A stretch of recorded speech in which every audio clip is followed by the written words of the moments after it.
we go into prisons, and we look for individuals, seek them out to say, hey, who's wanting to try to have a relationship with their child? And then we work with those parents, mothers and fathers that are incarcerated, sort of start sharing the gospel message with them. And then we go find their kids to say, hey, do you know your father loves you?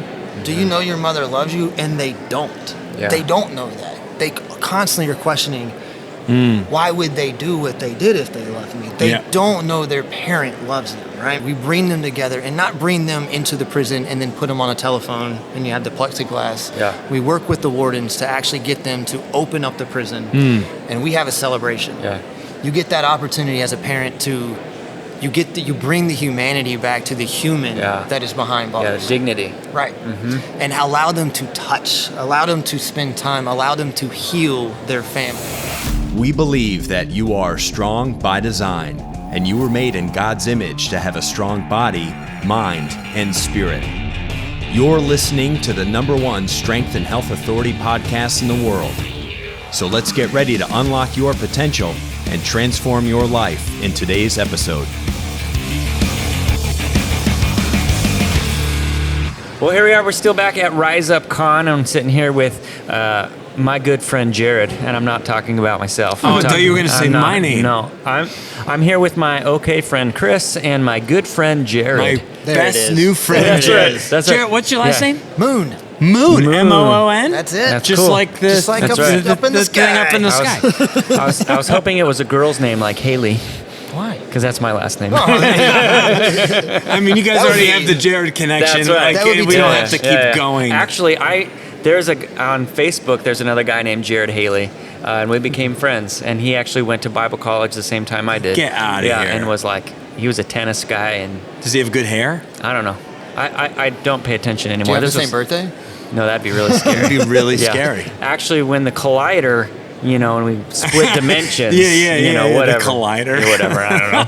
I know where you're going. Ridiculous. Let's go down the rabbit hole. All right, Let's so go. anyway. So Jared Moon Yes, is here Jared, today. He's 2 booths down from us. Yes. At Rise Up Con, and we've just gotten to know him a little bit throughout today, and wanted to have him over because he has cool stuff happening over there with Proverbs 22:6. He does say he has it on recall. So ready, and your mark, set, go. Proverbs 22:6. Train a child for what they should know, and when they get older, they will not depart. That's good. So Jared, tell us a little bit about the ministry and what's going on. Yeah, so Proverbs 2:26 is a nonprofit ministry based out of Charlotte, North Carolina, and we're there to sort of approach the kids that are suffering at the epidemic that is parental incarceration. So in this country, 82% of kids that have at least one parent that has been incarcerated are likely themselves to be incarcerated. 82%. Wow. That's what the numbers It's say. a high number. It's very high. Yeah, so we down. have a heart for the kids that are living out the consequences of their parents' decision that they didn't ask for. Yeah. Right. And so what we're trying to do is to actually break that cycle. Yeah. We want to be able to just take that pipeline and squeeze it and say, hey, you 82% that are supposed to go to prison, we don't want to have that happen. Yeah. And so how we do that, how we sort of bear out that ministry is we go into prisons and we look for individuals, seek them out to say, hey, who's wanting to try to have a relationship with their child? And then we work with those parents, mothers and fathers that are incarcerated, sort of start sharing the gospel message with them. And then we go find their kids, which is its own endeavor unto itself, right? And we try to find those kids, see who's willing to say, hey, do you know your father loves you? Do you know your mother loves you? And they don't. Yeah. They don't know that. They constantly are questioning, why would they do what they did if they loved me? They don't know their parent loves them, right? And so that's what we try to do. We bring them together and not bring them into the prison and then put them on a telephone and you have the plexiglass. Yeah. We work with the wardens to actually get them to open up the prison and we have a celebration. Yeah. You get that opportunity as a parent to, you bring the humanity back to the human that is behind bars. Yeah, dignity. Right. And allow them to touch, allow them to spend time, allow them to heal their family. And you're changing the generational curse at this point. Yeah. And so that's seen out. We have a big celebration. You wouldn't believe it. You go into a prison and we basically make a carnival. Wow. The first part of the morning, we do this on Saturdays. It's like a carnival. And these hardened criminals turn into these big kids, right? You see them see their daughter come running across the room to them for the first time, right? Some of this first time they've met their kids, right? They were born while they were incarcerated, didn't even know it, right? You see those kind of stories. And they had this moment to hold this like baby girl, right? And then they just go into like carnival mode with like cotton candy, right?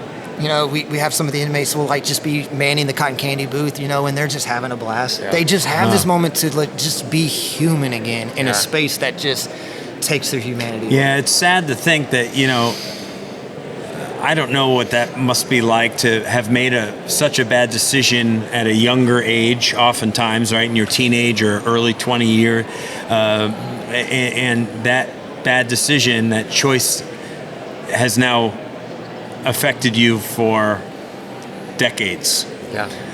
And there might be someone listening on the other side who has a family member or is very familiar with a situation where that was the case. I myself am not all that familiar with what that would be like, but the regret and that burden and that pain and that the shame, the shame of it, and just ruining relationship. And so to bring that kind of healing to some of these people, that must be like such a rewarding feeling to know that you've brought some people together, you've healed wounds that have been probably open and raw for a long time. It's huge too to break that generational sin, right? Yeah. I mean, it's those things. I mean, we were talking earlier about how even when you don't know the father or you don't know the mother that's in prison, and yet you still end up falling into the same patterns. It's just crazy how that happens. Yes. And right. There was no relationship, yet the DNA connection, you know, kind of keeps it going.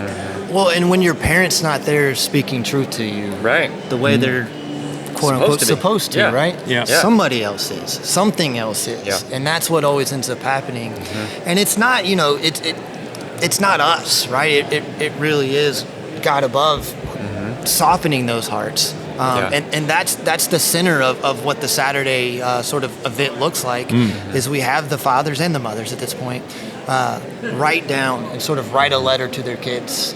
So we break bread, we do lunch, and then coming out of lunch, they get to read this letter and then wash their children's feet.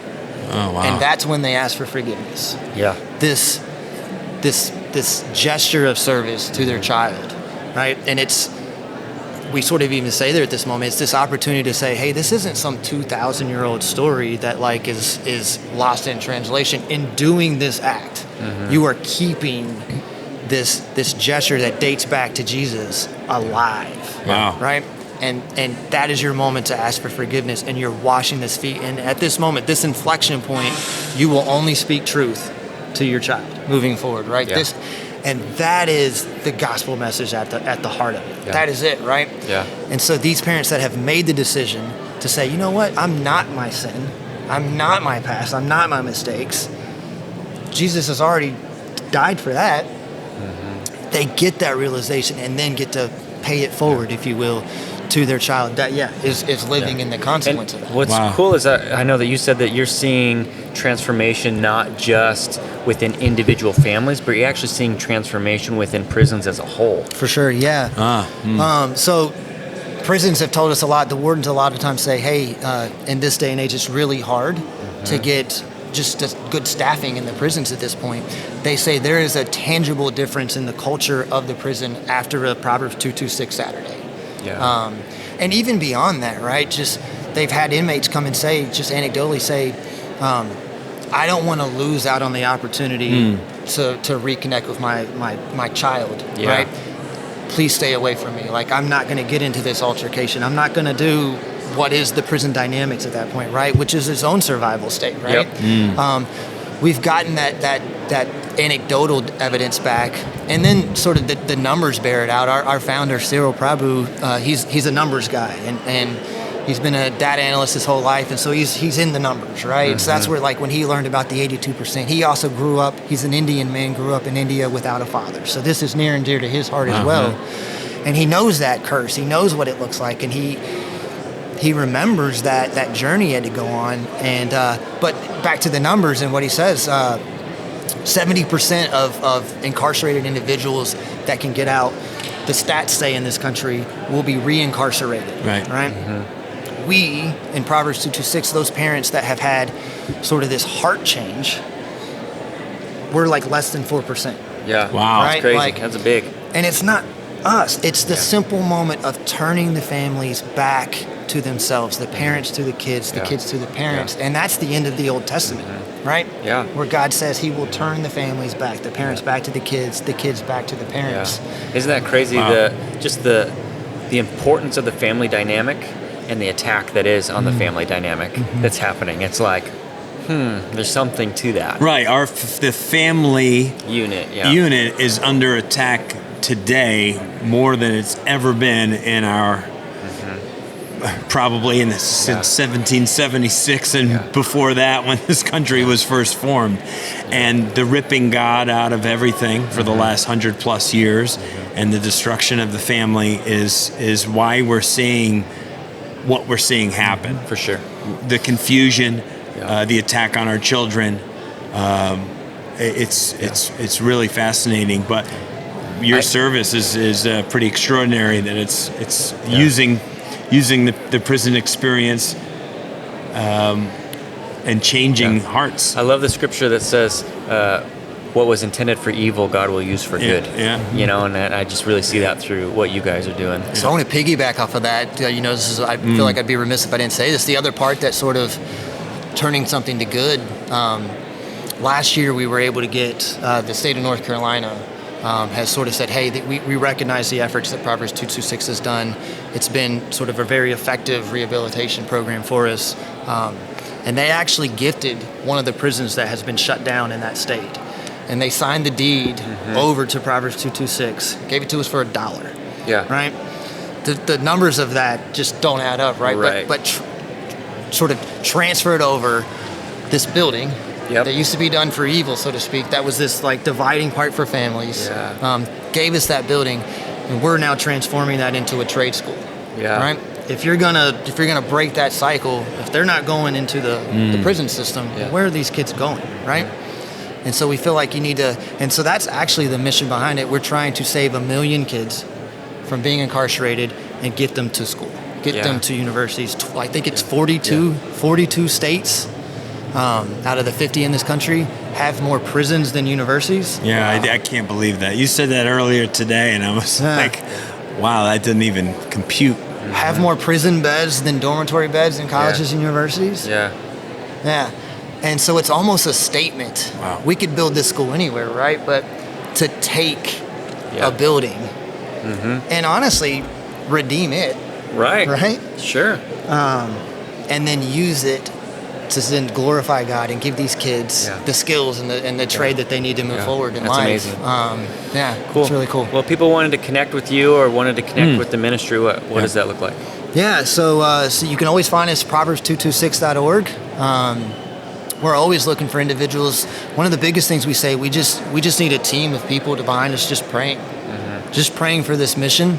We feel very strongly about that God will put it on the hearts of whomever wants to get behind this. Even at this conference, I've talked to numerous people that have come and said, hey, my parent was in prison. Yeah. What are you doing here? Because we're sort of giving out some of the barbed wire from that prison that was donated to us as sort of this moment to say like, oh, this is what it is. And they see that, they're like, what is that? And they're even just sharing the stories with us. But yeah, proverbs226.org. That's the best way. There's always different ways. If people's like, hey, prison isn't my thing, I don't want to go in there. Well, we still have to combine the families and have sort of a place that families bring the kids before we go into the prisons. We do a back to school thing where we get back to school stuff. So there's numerous ways that we can get people that want to come. We have sort of, think about it, engagement, low engagement, high engagement, whatever it is, we have something for you.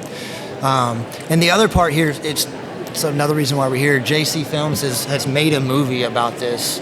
And that's kind of a fun part where we're at. We're going to try to take this movie on the road. We got a bus that's coming literally this weekend. So after I leave here, we're going to go get on the bus and hit the road. and start trying to show this movie. So sort of be on the lookout for that as well, and reach out to us through the website and say, hey, come show the movie at some organization at wherever it is across the country. We're going to go from North Carolina, California, anywhere we need to go, right? And that movie is called Break the Cycle. Yeah. Break the Cycle. That's great. Yep. Yeah, so anticipate that it'll be out in theaters later this year. We're still working through some of that, but we really want to do that grassroots and try to get. It's an awareness campaign for fatherlessness at the center of it, right? Yeah. And so how do we get around that through the lens of Well, incarceration? we want to stay connected with you so that we can help when this movie does launch. That maybe we can have a full-length episode For sure. with somebody on the team that you recommend that we can help to promote this. Yeah. Come down to Florida. Show it in Florida. Well, that's true. We're planning that's on right. coming down. Yeah, you said you're going to be down there, so you should swing by. We'll do a screening and we'll do a podcast Yeah, I with you love guys. it. That would be awesome. For sure. Well, thank you, Jared, so much for coming again. That's Proverbs226.org. Jared, blessings to you. We're praying for you. So we were talking earlier before the event kicked off with John, and John shared with us something about our guest. Yes. Our first guest, Laura Klassen, who is sitting with us from choice42.com. You did. I did. I nailed Okay. it. Come on, Jared. I'm all over this. And Here so in Sevierville. Sevierville. I had the hardest time because the I in Sevierville. I had no idea how to say it. I wanted to say like Sevier. I thought it was going to be like Sevierville. They were laughing at us at the Hertz. Yeah, they were counter. laughing at us. Oh, yeah. They were. It is making weird. fun of us. Those Hertz ladies. Yeah. It's Anyway, rough. so here we are with Laura, and I'm quite interested. And in fact, it looks like there's a few booths that are here, kind of in this vein of conversation that we're going to choice42.com. And so what is it that you are trying to accomplish with this platform? Okay, so Choice for Two is an anti-abortion organization. We're based out of Canada, but because we're all online, we now have a worldwide reach. And we do two things. So on the one half, we're talking with women one-on-one who are considering having an abortion, who are facing an unplanned pregnancy, or even ones who have abortions booked. And we talk with them one-on-one and basically plead for the life of their child and get them to have mercy on their child and to save the life of their child. And then once she's done that, if she does need help, because a lot of women, the reason why they're even considering murdering their baby is because of financial issues, or, we're able to step in and help as needed. The other side of what we do, which is why we're here today, is we create online anti-abortion content, which we've had a couple of viral videos and things like that, which helps the first part of what we do, because women are seeing these videos. Yeah. And we have a new series of animated shorts called Exposed. And the first two are out, and Kevin Sorbo did the voice for the first one called The Procedure. When you say it's out, where is it out? It's out online for free to watch. It's on YouTube, it's on our website. It's So on you all just different... look up choice42.com on YouTube and it'll pull up? choicefor2.com is the website. So you just look for Choice for Two on YouTube. But our video page is on our website, which has everything. Cool. So, so that's why we're here. Kevin Sorbo's amazing. He just knocked it out of the park, that first episode, which is really intense. Yeah. Sure. So what got you? Well, sorry, I was just saying, we were just kind of talking about this yesterday as we were driving, about even how women, when they see an ultrasound, it's like 80% of people, and they go, oh, that's a real baby inside there, and just the difference that it makes. It's an interesting thing, because I thought that too. Is that a random statistic or a false I don't know statistic? about that stat. I wouldn't personally find that to be accurate. Yeah. Like, before I started doing this, I thought, for sure, if you tell a woman, like, she just must not understand that this is a human being. Yeah. And she must not understand what an abortion procedure does to this human being. But that is not the case, because now that we're talking to these women, they're choosing abortion in the second trimester, because we even had one woman, she booked a vacation. A vacation came up. She was pregnant. She's like, I don't want to be pregnant on the vacation because I want to party. Man. So she had an abortion in the second trimester, just because. And she's like, I'll try in the second trimester. Oh my goodness gracious. And I will try again when I get back. That was her thinking. So we're talking to women like that, where it's just like a complete... It's an inconvenience. It's an inconvenience, but there's a complete disconnect. Like, they do not care. So You would think that after a woman had seen the ultrasound and seen a little baby moving in there, that they would then be like. And the stat that's in my head is from like 10 years ago. You know, I mean, it's that could. So yeah, like I don't know. As culture, like a lot has happened in the last. We've 10 gotten years, worse for sure. You know? Yeah. So a lot more desensitized to all kinds of different. Well, and I just think as a father of 2 kids, Jared's a father of 4. My wife had a few miscarriages along the way. It wasn't easy. It took us 4 years to get pregnant and have a kid the first time. Yeah. And just how challenging and difficult it is for people who are really trying to have children. Yeah. And for others to look at it as if it's just changing their wardrobe or, you know, swapping out a car. I mean, it's just, they look at it as if it's not, I mean, it's human life. Right. And that's, the older I get, the more strongly I feel about it. I think it is an age thing. I think when you're in your teenage or early 20s, you're so focused on you. And it's, you know, it's like ego and selfishness and all of these things. It's really hard to step out of the situation and look at it for what it is. Right. And so you being an advocate for that. And giving women an alternative option to aborting a child and helping them along the way, right? So what does that look like, helping them? Right. So the first thing that we do is we have a verification system, because people try to scam us a lot because we can't offer substantial help. So we have to have them met in person. Now, because we're worldwide, we've created, thanks to John Speed, honestly, we have this worldwide network of churches and Christians who we can call on and say, listen, we've got a woman in this area. Can you go there and meet with her and get her verified? So she has to show different documents, prove who she is, prove that she's pregnant, this type of thing. Once that's happened, she'll move into financial meetings with our finance team.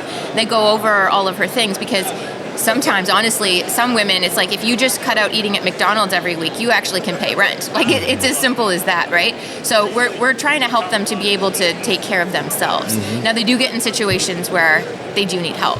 And so we're able to step in and, you know, cover a few months' rent, buy groceries. We've paid for babysitting so women could go to school and finish their schooling. Other school-related things we've paid for, books and stuff. Almost anything that she needs, just to give her that hand up. Like, we're not there. You know, we always get from, like, the pro-choice side, well, are you going to take care of this kid for the next 18 years and pay for their college? And it's like, no, we're not. We're going to help this mom to be able to be self-sufficient and to move forward. But even if we were not able to do that, it's still wrong to kill that child, right? Like that is the main message. Well, and there's the option for them to put the child up for adoption, and there's plenty of loving, interested families that want a child that can't have one. Yeah. And just bringing that child to life is, you know, job well done. And then if you want to, you know, kind of go on with your life after that, then then that's up to them, I guess. But it's interesting though. Like they would rather abort the baby than choose adoption, in their brain thinking that's better for the child. It will be so bad for this kid to know they were given away that I will just kill them. How many, there's millions of people that are alive and walking around that were adopted and had loving, amazing adopted parents, right? And they're probably not going, boy, it probably would have been better if I just wasn't born. Yeah, no. You know, I mean, sure, they're going to have issues, you know, sometimes they have issues, or, hey, who are my real parents? Like, people want to know their identity, but they're still grateful for their life. Yeah. Wow. That's amazing. And how long has this been going now? So the organization is 8 years old. Okay. Yeah. Terrific. And you're picking up steam, no doubt, I'm sure, and growing and reaching more people. And and it's funny because we're Canadian, right? So I just started this organization thinking we'd help Canadians because we have no abortion law in Canada, right? Don't know if you know that or not. So I don't know if I knew that. You know what? Canadians don't even know it. So it is legal to abort up until the moment of birth. It's paid for by our tax dollars. Here it's kind of by the states. That's right. And Canada's a free-for-all. So most Canadians don't even know that, which is horrific. And then, so it's kind of expanded beyond Canada thanks to the internet, which is great. So now, like, we're helping women in Africa and in Europe, and it's amazing. Yeah, that's good. That's cool. That's fantastic. Yeah. Well, I think it's amazing what you're doing. I think, I mean, there's different organizations out there doing different things, and I think that all are necessary. I keep thinking about how there's churches everywhere, right? And they're all pushing the same message, but yet they can't reach everybody. And so for you guys to be able to do what you're doing and to I just think it's an and to incredible tap into thing. those networks. Absolutely. It's so amazing to have churches step up and take care of the woman locally because we can't be there. Exactly. And so they're there. Exactly. It's great. Yeah, it's beautiful. Oh, it's wonderful. Well, thank you so much, Laura, and we'll obviously stay connected with you, so maybe we can dive deeper in a full-length episode with That'd you. be great. Yeah, I think it's deserving of this topic, certainly, to go deeper. And so, the podcast is also virtual, so that It is, really helps us. Yeah. So, Jared, anything else, my friend? No, that's good. Thank you so much for hopping over. Well, What a yeah, blessing. thanks for the opportunity. Absolutely. Yeah, it's been wonderful. Here we are still at the amazing We're Rise Up Con. Rise Up Con. That's right. Meeting amazing people. We are. Such as In this fact, fine we young just gentleman met this gentleman right here. He's a future Hall of Fame wrestler. What's your name? Lucas. Lucas. Lucas has stopped by our booth many times over the last hour. I would say 5, 6. 5, 6. How many times have you spun the wheel at this point? 2. 2 times. Oh, that's it? What'd you win when you spun the wheel? What'd you win? I won 2 things. Yeah. What were they? I won a jump rope and Keep here. Keep here. I won a jump rope You and don't have to. those feet things. The sliders? Yeah, the Exercise sliders. sliders. There you go. So what brought you here today, Lucas? My mom works at Pregnancy Resource Center. Okay, all right. So your mom dragged you here, Yeah. but you're having fun hanging out? Yeah. And as a bonus, at 2 o'clock today, you get to meet. Who? Who you meeting? Nikita Koloff. Okay. Who was what? What was he? An old wrestler. Don't say old. He is. Oh, he's an older gentleman. He's retired now. Yeah. No, I meant like Yeah, I know. I know what you mean. A real back in old the- wrestler. But he's a back in the He was a day. WWE wrestler. I don't know. Was Which it? federation was he with? It might have been WWF. I don't know. Okay, back before Okay. it became E. But Yeah. you're a big advocate of wrestling, right? Yeah. Yeah. And don't you have your own YouTube channel? Yeah. What is that called? WWE Bros. WWE Bros. And what do you do on your channel? I verified it. It's there. It's I saw there? the channel. It exists? We just like do random stuff. Like one time we went to Chuck E. Cheese. And you just go places and wrestle. We went to Abrams You go to Falls. public places and you wrestle. No. Oh. You We talk. don't- You talk about wrestling. Yeah, we do sometimes. Okay. We have a bunch of wrestling figures, so we like do Yes. a lot of stuff with that. And you have a wrestling shirt on right now. Yeah. Roman Reigns, John Cena. John Cena. Never heard of him. He's Really? lying. He's lying to I'm you. lying. Don't Can you believe tell? Chris. Yeah. Everyone knows who John Yeah. Cena is. Who is your Yeah. favorite wrestler? Yeah. Who is your favorite? The Rock. The Rock. Okay. Oh, wait, no, LA Knight. Okay. All right. That's awesome. Rock is like top 3. Yeah. Guess who Love my it. favorite all-time favorite wrestler Hulk is? Hogan. Nope. Elton Prince. The cream always rises to the top, brother. The cream rises You know who to that the is? top. Hulk Hogan. Nope. No. Wait, oh yeah, Macho Man. Macho That's Man, it. Randy You Savage is did my it. favorite wrestler. That's I'll true. show you a picture Yeah, he when, has- when we're done Yeah. podcasting. He has an action figure. I was in his office. Randy Macho Man Savage Oh, for that too. Halloween last year. Yeah. Well, I mean, like, my dad has a bunch of wrestling figures on his wall. Oh yeah? So, well, on our game room wall. So, whenever we go in there, I just look up. There's like the whole wall is covered. Totally. Yeah. Awesome. I'll have to show you. Love it. I collect action figures. I only have a few wrestlers, but I have a ton of like Marvel, Yeah. DC, G.I. Joe, all kinds of stuff. Lots of Batman. Lots Yeah. of scary stuff. Awesome stuff. Well, hey, thank you so much for stopping by Yeah, our Lucas. table. Go check out WWE Bros. Bros on YouTube. Yeah. Yeah. Hit the subscribe. Smash Yeah. it. Smash Yeah. that subscribe That's right. button. Yeah. How do Love you close out a video for us? How do you close out one of your videos on your channel? Well, I normally like. What's your call to action? What do you tell people to do? See you next time. Like and subscribe to Strong by Design podcast and WWE Bros. Love it. Like and subscribe. Thank you so much for listening to the Strong by Design podcast. If you found value in today's episode, please subscribe so that more people can find out about our show. Plus, you don't want to miss any future episodes with the amazing guests and topics we have lined up for you.